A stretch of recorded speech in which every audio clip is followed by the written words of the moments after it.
Cindy Galvez y que le habla Natalia Carreño. Hoy vamos a hablar sobre los tipos de estudio analítico. Para esto tenemos dos, que es el observacional y el experimental. Hablemos primero del observacional. Este método es descriptivo.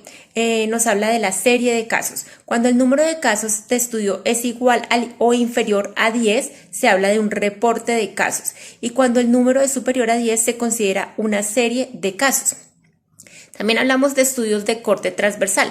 Su característica fundamental es que todas las mediciones se hacen en una sola ocasión.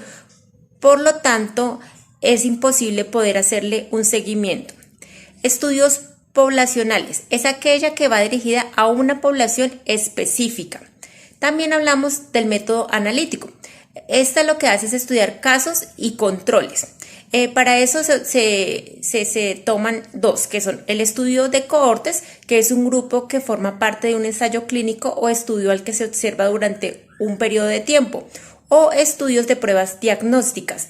Estas son pruebas clínicas o de técnica de laboratorio mediante las cuales los sujetos se clasifican como sanos o como pertenecientes a un grupo de una determinada enfermedad. Ahora vamos a pasar al experimental.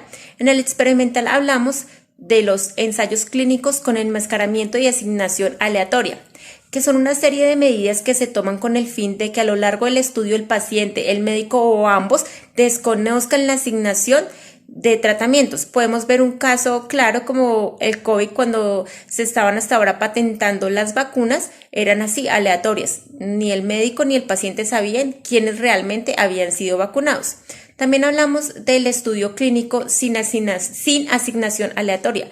La aleatorización consigne en esta finalidad cuando se asignan al azar. También en los estudios clínicos sin enmascaramiento es cuando el paciente es consciente que está siendo usado o utilizado para un estudio. Estudios clínicos casi experimentales. Se da de una forma muy simple, por lo tanto, lo primero se elige el grupo a estudiar y luego se asigna la variabilidad deseada y se analizan los resultados y se realizan las conclusiones. Por último, hablamos del experimental natural. Es un estudio empírico en el que las condiciones experimentales se determinan por la naturaleza o por otros factores fuera de control. Para esto vamos a hablar de las ventajas de los casos de controles y también las desventajas. Las ventajas es que son útiles para estudiar problemas de salud poco frecuentes, indicados para el estudio de enfermedades con un largo periodo de latencia, y se caracterizan simultáneamente los efectos de una variedad de posibles factores de riesgo del problema de salud que se estudia. También hablamos ahora de las desventajas. Las desventajas es que el riesgo a la incidencia de la enfermedad no se puede medir directamente porque los grupos están determinados no por su naturaleza, sino por los criterios de selección de los investigadores. No sirven para determinar otros posibles efectos de una exposición sobre la salud porque se ocupan de un solo resultado. Y son inapropiados cuando la enfermedad del estudio se mide de forma continua. Yo les voy a hablar de la enfermedad del tétanos. Es una enfermedad pandémica más frecuente en climas y estaciones cálidas.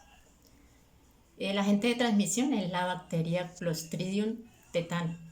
Modo de transmisión a través de heridas.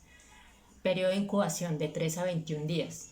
El reservorio es el entorno y puede afectar cualquier tipo de herida. La investigación epidemiológica se ejecuta en dos grandes actividades de campo que son una actividad descriptiva y una actividad analítica. Justificación. El control del tétanos ha sido parte de una estrategia general aplicada para alcanzar los objetivos de los programas de vacunación, si bien su erradicación nunca ha constituido una meta. Objetivo: caracterizar en tiempo, lugar y persona los datos sociodemográficos, los accidentes clínicos y epidemiológicos de los casos de tétano accidental que se notifican en el territorio nacional. Objetivos específicos: determinar la tendencia del tétanos accidental en Colombia, establecer la incidencia de tétanos accidental y estimar la letalidad del evento. Hipótesis. Una hipótesis es la fuente probable del agente causal del tétano. Otra es el modo de transmisión probable del tétano. Y otro, la exposición asociada a mayor o menor riesgo de enfermar. Metodología.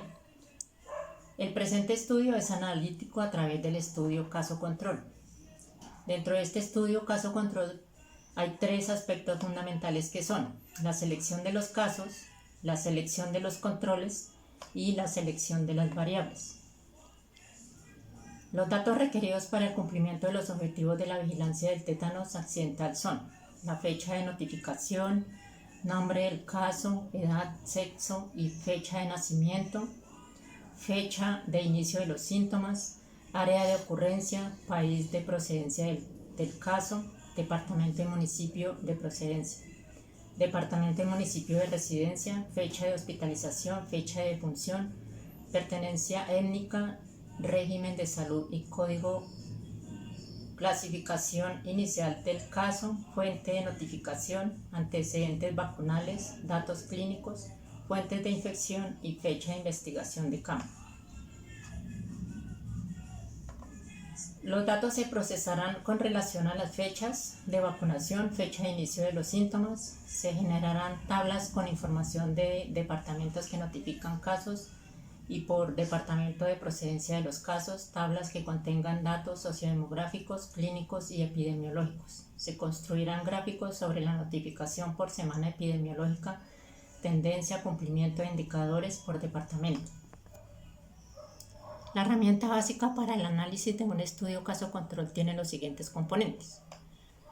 A igual a casos expuestos, B igual a controles expuestos, C igual a casos no expuestos, D igual a controles no expuestos, A más C, total de casos, B más D, total de controles, A más B, total de expuestos, C más D igual a total de no expuestos, N igual al total de casos y controles A más B más C más D.